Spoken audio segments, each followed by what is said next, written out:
আসসালামু আলাইকুম। এখন আমি রান্না করব ডিম আলুর ঝোল।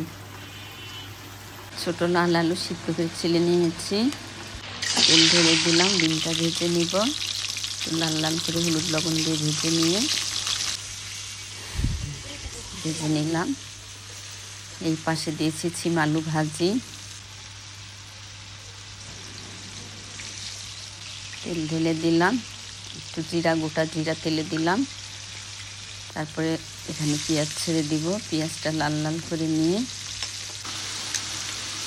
আলুর ভিতরে আমি সব মশলা, গরম মশলা, সাদা এলাচ, কালো এলাচ, দারচিনি, পেঁয়াজ বাটা, আদা জিরা বাটা, হলুদ মরিচ লবণ সব কিছু দিয়ে দিচ্ছি। এর ভিতরে একটু পানি দিব, দিয়ে তেলের ভিতরে ছেড়ে দিলাম। এটা ভালো করে কষাবো।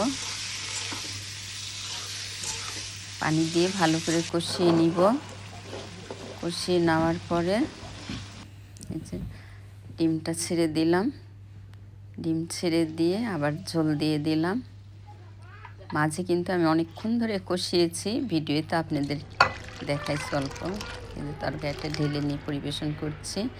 জিরার গুঁড়া দিয়ে দিব। হয়ে গেল আজকে ডিম আলু, আমাদের সান্তানগর ডিম আলু রান্না, ছিম আলু ভাজি, ডাল, লাল শাক ভাজি, সালাদ। আপনাদের কেমন লাগলো জানাবেন। আল্লাহ হাফিজ।